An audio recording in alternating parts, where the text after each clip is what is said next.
ஓம் சத்குரு சாய்நாதாய நமோ நமக. எனது முதன்மை பேராசான் மதிப்பிற்கினிய ஆதித்ய குருஜி ஐயா அவர்களுக்கு குரு வணக்கம். உலகம் முழுக்க பரவி இருக்கின்ற தமிழ் உறவுகள் அனைவருக்கும் மதுரை ஜோதிட சாய் செல்வத்தின் இனிய வணக்கங்கள். வாழ்க பல்லாண்டு. வருகின்ற ஜூன் மாதம் 2ஆம் தேதி இயற்கை சுபக்கிரகங்களில் முதன்மையானவரும் பொன்னன் என்று அழைக்கப்படக்கூடிய குரு பகவான் மிதுன ராசியிலிருந்து கடக ராசிக்கு உச்ச சாயலில் ஒரு வருஷ காலம் பயிற்சியாகி வர்றாருங்க. ஒரு வருஷ காலம் அங்கே இருப்பார். குரு பகவான் ஒரு ராசியில ஒரு வருஷம் இருப்பாரு. எல்லா ராசியிலும் ஒவ்வொரு வருஷம் தான். மகரத்துல சத்து இல்லாம இருப்பார், நீச்சம். இங்க கடகத்துல உச்சம், அதாவது ஒளி அதிகமா இருக்குன்னு அர்த்தம். உச்சம் ஹை பவர் அப்படி வராருங்க. இப்ப இந்த அமைப்புல சென்ற 12 வருஷத்துக்கு முன்னால கூட குரு பகவான் ஒளி கம்மியா இருந்தாரு. சனியின் தொடர்போ ஏதோ ஒண்ணுல ஒளி கம்மியா இருந்தாரு. இப்ப பங்கம் இல்லாமல் நிறைந்த ஒளியோடு ஒரு வருஷம் அங்கே இருப்பார். இதனால் 12 ராசிக்காரர்களுக்கு நிச்சயம் மாற்றம் ஏற்படும். மாற்றம் யாருக்கு ஏற்படும்? இப்ப துலாம் ராசியில பல லட்சம் பேர் இருப்போம். எல்லாருக்கும் ஒரே மாதிரி லைஃப் ஸ்டைல் இல்லை. 10% தான் உயர்நிலை. அது ஆட்சி அதிகாரத்தில் இருந்தாலும் சரி, பணக்காரராக இருந்தாலும் சரி, 10%. மீத 90 நடுத்தரமானவங்க தானே. இப்ப துலாம் ராசியில மிகப்பெரிய பணக்காரர், அதுக்கு அடுத்தாப்புல நிலையில உள்ளவங்க, நடுத்தர வசதி கொண்டவங்க, அன்றாடம் பிழைக்கக்கூடியவங்க, அன்றாடமும் பிழைக்கிறதுலையும் சில கஷ்டங்கள் உள்ளவங்க, நோய் நொடியில உள்ளவங்க, கடன்ல உள்ளவங்க, இப்படிலாம் இருக்காங்கல்ல. அப்ப எல்லாத்துக்கும் ஒரே மாதிரி பலன் வராதுல்ல. பிராக்டிக்கலா பாருங்க, வராது. இப்ப யாருக்கு வரும்? இதுக்கு ஒரு விளக்கம் கொடுக்குறேன். ஒளி நிறைந்த ஜாதகம் பிராப்தமான ஜாதகம். ஒளிதான் ஜோதிடம். கிரகங்கள் ஒளியோடு இருந்தால் அவர் வாழ பிறந்தவர். இருள் அடைஞ்சிருச்சுன்னா கஷ்டம், அவ்வளவுதான். அப்ப ஒளி நிறைந்த ஜாதகம் பிராப்தமான ஜாதகம் சொல்றோம். கோச்சாரத்துல சனியும் தான் பயிற்சி வராரு, இருட்டு.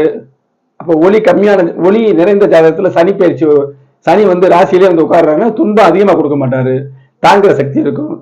ஒளி இல்லாத ஜாதகத்துல, இருள் அடைந்த ஜாதகத்துல மேல் கொண்டு இருள் வந்துச்சுன்னா கஷ்டப்படுவாங்க. அதே மாதிரி குரு அமைப்பும் நல்ல பிராப்தமான ஜாதகத்துல இந்த உச்ச குரு பயிற்சி வரும் பொழுது பாதிக்கும், கூடுதலா கொடுக்கும். தேவையில்லாம, அதாவது எப்படின்னா, நமக்கு பசிச்சவர்களுக்கு தான் உணவு தேவைப்படும்.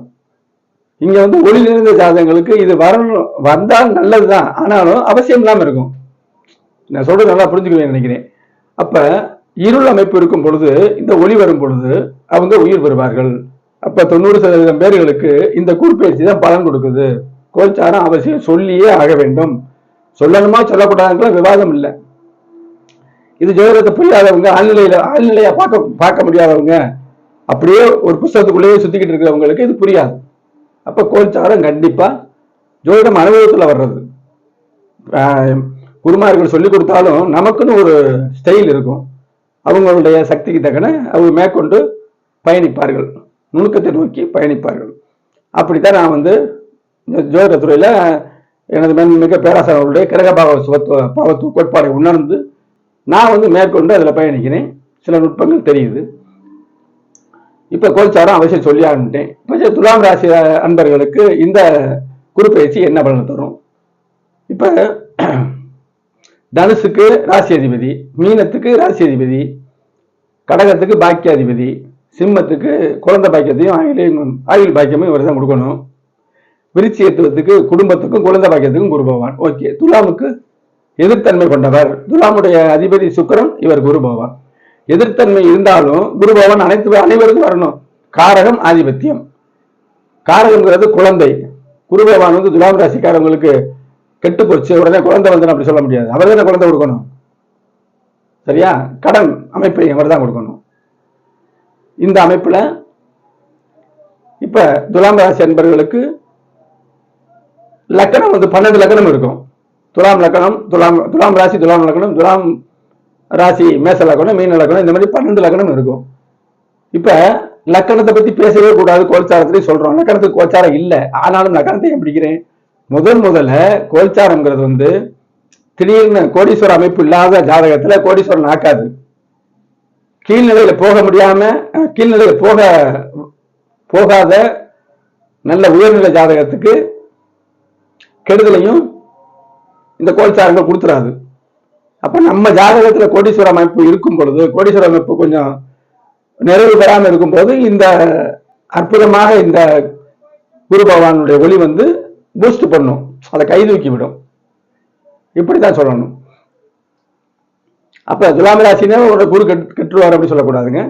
துலாம் ராசிக்கு குரு பகவான் 6ஆம் இடத்துல இல்லாம 6க்கு 6ல மறைஞ்சு எந்த பாவத்துக்கு மறையுதோ அதை கொடுக்காது, கடனை கொடுக்காது, நோயை கொடுக்காதுன்னு எடுத்துக்கலாம். இதுவும் வரையறைக்கு உட்பட்டது. இன்னும் விளக்கங்கள்லாம் இருக்கு, லக்கணத்தை பார்க்கணும். நோய் பிடிக்குதாங்கிறது லக்கணத்தை பார்க்கணும், 6ஆம் இடத்தை மட்டும் நம்ம வச்சுக்கூடாது. இப்படிலாம் அமைப்பு இருக்குங்க. இப்ப துலாம் ராசி மேச லக்கணம், கடக லக்கணம், சிம்ம லக்கணம், விருச்சிக லக்கணம், தனுசு லக்கணம், மீன் லக்கணம். இவங்களுக்கு கூட குரு கெடுதல் பண்ண மாட்டாரு, அதை மனசுல நீங்க வச்சுக்கிறீங்க. இந்த லக்கணக்காரங்களுக்கு நம்ம சொல்ற பலன் கூடுதலா இருக்கும். மற்ற லக்கணங்கள் இருக்குல்ல, ரிஷபம், இந்த மாதிரி சுக்கிரனில உள்ள லக்கணங்கள் இருக்கு பாருங்க, அந்த லக்கணத்துல பிறந்த துலாம் ராசி அன்பர்களுக்கு இந்த பலன் நடக்காதுன்னு சொல்ல முடியாது. ஏன்னா அந்த ஜாதகத்துல துலாம் ராசி அன்பர்களுக்கு துலாம் லக்கணமாக அமைந்தால் 6ஆம் இடத்தை நடத்திக்கிட்டு இருக்கும். அப்ப 6ஆம் இடத்துல இருந்தாலுமே அந்த தசை வரணும், அப்பதான் பலன்கள் வந்து சரியாம போகும். 6ஆம் இடத்துக்கு மறைந்து குரு பகவான் இருக்கும் பொழுது அவர் தசை வந்தாலும் இங்க பாதிப்பு ஏற்படாது அப்படிங்கணும். அப்ப துலாம் ராசிக்கு இந்த லக்கணங்கள் இருந்தாலும் இந்த ரிஷபம் துலாம் லக்கணம் மட்டும் இல்லாமல் இருக்கும் பொழுது குருவுக்கு கண்டிப்பா துலாம் ரிஷபம் இருக்கக்கூடாது. குருவுக்கு எதிர்த்தன்மை கொண்ட லக்கணங்கள், மற்ற லக்கணங்கள் சொல்றோம்ல, மேசம், கடகம், சிம்மம், விருச்சிகம், தனுசு, மீனம், இது போல இருந்தா ஒன்றும் பிரச்சனை இல்லை, நல்லபடியா இருக்கும். சரி, இதே இல்லாத லக்கணத்துல பிறந்துட்டீங்க இருந்தாலும் மொத்தத்துல குருபவன் கெடுக்காத நிலையில உங்க ஜாதகத்துல எல்லா லக்கணத்துக்கும் குருபவன் நல்லா தானே இருப்பாரு, குறிப்பிட்ட லக்கணத்துக்கு மட்டும் இல்லைல்ல, விதிகளை கூட தானே சேர்ந்தது ஜோதிடம். அப்போ உங்களுக்கு பொதுவாக நான் சொல்லிடுறேன், குரு பகவான் நல்ல நிலையில் இருந்து தசாபதி நடந்தாலும் சரி, நடக்காட்டாலும் சரி, வேறு நல்ல தசாபதி நடந்துட்டு இருக்கும் போது நான் அதில் நடுத்தர ஜாதகம் சொல்லிடுவேன். நடுத்தர ஜாதகத்துல இத்தனை விளக்குறேன். நடுத்தர ஜாதகங்கள்ல 90% பேர்ல இந்த ஆப்ஷன், இந்த நான் சொல்ல வர்றத 1க்கு 2 தரம் நீங்க பாத்தீங்கன்னா நான் சொன்னேன்னா நான் என்ன சொல்ல வர்றது உங்களுக்கு நல்லா தெரியும். மேலோட்டமா பார்த்தா என்னத்தையும் சொல்றாரு, லக்கணங்கிறாரு, ராசிங்கிறாரு, போட்டு குழப்பறாருங்கன்னா உங்களுக்கு ஆழ்நிலையா போக முடியலையே சொல்றேன். இதுல ஏதோ இருக்கு அப்படின்னு நீங்க 2 தரம் பாத்தீங்கன்னா நான் சொல்ல வர்றது உங்களுக்கு புரியும். அப்ப இப்ப 90% பேர்ல இந்த துலாம் ராசிக்காரர்களுக்கு இப்ப எப்படி இருக்கும் அப்படிங்கிறத விளக்க போறேங்க. இந்த துலாம் ராசி தாங்க 9ஆம் இடத்துல குரு இருந்தது எதிர்த்தன்மை, அதெல்லாம் விட்டுருங்க. 9ஆம் இடத்துல குரு, பாக்கியங்கள் கிடைத்தது. உங்க ஜாதகம் நடத்துறமா இருந்தா ரொம்பவும் 9ஆம் இடத்துல பாக்கியம், எல்லாமே பாக்கியம். அப்ப பாக்கியங்கள் சுத்தமா இல்லைன்னு சொல்ல முடியாது. ஏதோ அந்த கோல்சாரத்துல உங்களுக்கு உங்க ஜாதகத்துக்கு தகுந்தவாறு படி போட்டது. இப்ப 10ஆம் இடத்துக்கு வருது. 10ங்கிறது என்னங்க, நம்ம செயல்கள், தொழில், வேலையும் குறிக்கும் சமயத்துல வருமானம். 10ஆம் இடம் ஏதாவது ஒரு வேலையை செஞ்சுத்தானே இருக்கணும். அப்பதானே நம்ம வீட்டுக்கு தேவையான பணம் வரும்ல. அப்ப 10ஆம் இடத்துல வரும் பொழுது புதிய வேலை கிடைக்கும், புதிய தொழில் செய்யலாம். ஏற்கனவே வேலை தொழில வந்து சரியில்லாத அமைப்பு இப்ப சீர்படும். அந்த குருதசையே நடந்துகிட்டு இருந்துச்சுன்னா அற்புதமா அடிச்சு சொல்லிடலாம். குருதசை நன்மை செய்யும் அமைப்புல இருக்கும் பொழுது, லக்கணம் ராசி பலவீனமா இருக்கும் போது, அது வந்து யோகத்தை அனுபவிக்கிற தன்மைகள்ல நீங்க இருக்கும் பொழுது இந்த கோல்சாரம் அப்படியே உங்களுக்கு அதை நிறைவு செய்யும். புதிய தொழில் வரலாம், கூட்டு தொழில் அமைக்கலாம். சரி, இப்ப தொழில் பண்ணிக்கிட்டு இருக்கேன், கூடுதலா தொழில் பண்ணணும்னு நினைச்சுக்கிட்டு இருக்கீங்க, இல்ல அவங்களுக்கு அது சாத்தியமாகும் உங்க ஜாதகத்துக்கு தகுந்தவாறு. அப்ப மொத்தத்துல தொழில் அமைப்பு நல்லா ஆகும். தொழில் அமைப்பு 10ஆம் இடம் அப்படின்னு சொல்லிடலாங்க. நம்ம செயல்கள் 10ஆம் இடம், நீ என்ன செயல் செஞ்சாலும் நல்லா இருக்கும் அப்படிங்கிறத எடுத்துக்கணும். அப்ப குருபவன் பார்வையை பார்க்கணும். இப்ப பாருங்க, எல்லாமே ஒரு கனெக்டிவிட்டியா தாங்க வரும், நம்ம தான் உணரணும். 2ஆம் இடத்துக்கு குரு, 2ஆம் இடம்னாலே இப்ப தொழில் நல்லா வரப்போகுது, வருமானமும் வரும்னு எடுத்துக்கணும். வருமானம், அதே மாதிரி வருமானம் மட்டும் இல்லை, பேசுற பேச்சின் வழியாக நன்மைகள், பேசி பிழைக்கக்கூடியவர் இருக்காங்கல்ல, வக்கீல், இந்த மாதிரி ரஃபுகள், அவங்களுக்கு ஒரு நல்ல அமைப்பு வரும். உங்க ஜாதகத்தின் தசாபதிகள் தகுந்தவாறு. ஏன்னா நான் எந்த துளாராசியுடைய ஜாதகத்தை நான் பார்க்காமலே சொல்லலாம்ல. பலதரப்பட்ட மக்கள் இருக்கும்ல, எல்லாரும் ஒரே மாதிரியா இருக்கும், ஒரே மாதிரி குணம் இருக்கா, ஒரே மாதிரி சம்பவங்கள் இருக்கா, வித்தியாசம் இருக்குல்ல, அதை நான் மென்ஷன் பண்றேன் பாருங்க. அதுலதான் இந்த பலன்கள் இருக்கு. திருமணத்தை சொல்லலாம்ல, வியாபாரிகளுக்கு பழைய பாக்கி கொடுத்துட்டு கொஞ்சோண்டு வெளியில வாங்கி தொழில் பண்ணுவாரு, பாக்கி போற அடுத்த டிரான்சாக்சன் நடக்காதுல்ல, அந்த டிரான்சாக்சன் நடக்கும். 2ஆம் இடம் குடும்பம் அமையும். குடும்பத்துல சந்தோஷங்கள் இருக்கும். 2ஆம் இடம்ங்கிறது அப்படி சாப்பிடுறதுக்கு நல்ல பொருள் கிடைக்கும். இது ஒரு அமைப்பு தான். விரும்பிய உணவை உண்ணலாம். 2ஆம் இடம். பேசுற பேச்சு, குடும்பத்துல பேசுற பேச்சு நல்லா இருந்தா கரைச்ச வராது. இப்படி கண்டினியூட்டியா நம்ம பாக்குறதாங்க. அடுத்து பாத்தீங்கன்னா 4ஆம் இடம். வயசுக்கு தக்க எடுத்துக்கிறீங்க, கல்வி சிறக்கும். படிச்சுக்கிட்டு இருக்க துளாராசி இருப்பாங்கல்ல, கல்வியில மந்தமா இருந்தா இப்ப கல்வி நடக்கும், கல்வி நல்லா இருக்கும். தாயார் உதவிகள், தாயாருடைய அன்பு, தாயாருக்கே ஆரோக்கிய குறைவா தீரும். வீடு கட்டுற எண்ணங்கள் உங்களுக்கு உண்டாகும். எண்ணம் செயல்கள். வீடு கட்டிக்கிட்டு அறகுறை அன்னைக்குதான் இப்ப கட்டிக்கிறலாம். ஒரு லோன் போட்டு கட்டணுமா, வாங்கிக்கிறலாம். 4ஆம் பாவம் உங்களுடைய தேகஸ்தானம். 4ஆம் இடம். நம்ம சுகமா இருக்க போறோம். அப்ப துலாம் ராசி அன்பர்கள் என்ன லக்னமா இருந்தாலும் ஆரோக்கிய குறைவா இருக்கீங்களா, இப்ப தீரும். 1 வருஷ காலம் இருக்காரு குரு பகவான். 4ஆம் இடம். வாகனங்கள் பழுதாய்ப்பு கணக்கு போக முடியல, அதை பழுது பார்த்துக்கலாம். அவங்க சத்துக்கு தக்கன எல்லாரும் வாகனம் வாங்கிட முடியாது நினைச்ச உடனே. இப்போ வாகனம் வாங்குற அமைப்பு இருக்கு. 1க்கு 2 வாகனம் வாங்குற அமைப்பு இருக்கு. வாகனத்தை வச்சு தொழில் பண்றவங்களுக்கு ஒரு நல்ல காலம். வீடு கட்டி வித்து வாடகைக்கு விட்டு செய்யறாங்கல்ல, அபார்ட்மெண்ட் கட்டி விடுறாங்களா, அவங்களுக்கு ஒரு நல்ல அமைப்பு. அதாவது கீழே நடுத்தரமா இருந்தாலும் அவங்க சக்திக்கு தக்கன ஒரு காம்பவுண்டு பங்களா மாதிரி கட்டாம காம்பவுண்டை கட்டி விடக்கூடிய அமைப்பு எல்லாம் இருக்கும்ல. அப்படி இருக்கிறவங்களுக்கும் இந்த 4ஆம் இடம் சுகப்படும். இப்ப நான் தான் சொன்னேன், இந்த 4ஆம் இடத்துக்கு வந்த உடனே உங்க ஜாதகத்துல 4ஆம் இடம் நல்லாம இருந்து சரியில்லாம இருந்து சுக்கிரனும் கெட்டு போய் நீங்களே ஒரு வாடகை வீட்டுக்கு ரொம்ப நாள் இருப்பீங்க இந்த துலாம் ராசிக்காரவங்க. இப்ப 4ஆம் இடத்துக்கு வந்த உடனே வீடு கட்டி வைக்கலாம்னு சொன்னோம்னா சரி வரல இல்ல, உங்களுக்கு இல்ல. அப்ப உங்களுக்கு ஜாதகத்தை அதுல என்ன அமைப்பு இருக்கோ அதுக்கு தக்கனதான் இந்த பலன் ஏற்படும். புரிஞ்சுக்கிறணும். நான் ஒரு ஓட்டு வீட்டுல கூட்டிட்டு இருக்கிறவரு திடீர்னு வீடு கட்டி வருமானத்தை பெருவி சொன்னா ஜோதிடம் இல்லை. அதனாலதான் அடிப்படை ஜாதகம் சொல்றதுக்கு காரணம் அதுதான். அடுத்த 6ஆம் இடம் வேலை.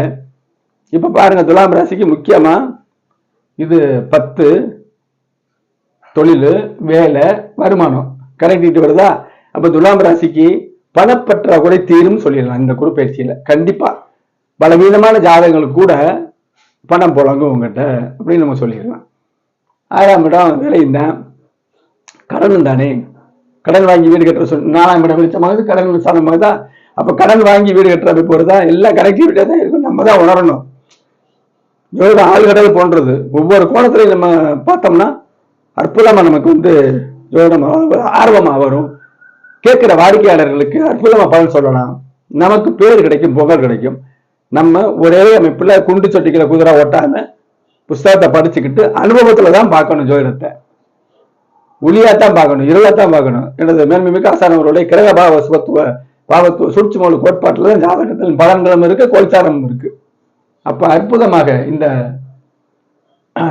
குரு பயிற்சி வேலை புதிய வேலை அல்லது திருப்தி இல்லாத வேலை கூட நல்லா தொழிலும் திருப்தி இல்லாத தொழில் கூட நல்ல அமைப்புல வருமானம் சீராக இருக்கும். பணப்பற்றாக்குறை தீரும். இந்த துலாம் ராசி அன்பர்களுக்கு நிச்சயமாக உங்களுக்கு தனிப்பட்ட முறையில் ஜாதக பலன்கள் வேண்டும் என்றால் 90 80 57 13 70 வாட்ஸ்அப் நம்பருக்கு ஜாதகத்தை வாட்ஸ்அப் பண்ணுங்க. ஜிபே நம்பர் இதுதான். ஆன்லைன் முறையில் பலன்களை கேட்டுக்கொள்ளலாம். நேரிலும் வரலாம். உள்ளூர் நண்பர்கள், வெளியூர் நண்பர்கள், வெளி மாநிலத்தில் உள்ள வெளிநாட்டில் உள்ளவர்கள் தொடர்பில் இருக்காங்க. ஒரு தரம் பார்த்தா அடுத்தடுத்து பார்ப்பாங்க. குடும்ப ஜாதகத்தை பார்த்தா வெகு துல்லியமாக சொல்லலாம் பலன்களை. அதே மாதிரி திருமண பொருத்தம்ங்கிறது 10 பொருத்தத்தை எந்த விஷயமும் இல்லை. ஜாதக அனுகூலத்தை பார்த்து திருமணத்துக்கு பிறகு வாழ்க்கை எப்படிங்கிறத தெளிவாக கேட்டு தெரிந்து கொள்ளலாம். இந்த துலாம் ராசி அன்பர்களுக்கு இந்த வருஷம் ஒரு பொற்காலமாக அமைய வாழ்த்துகிறேன். நன்றி, வணக்கம்.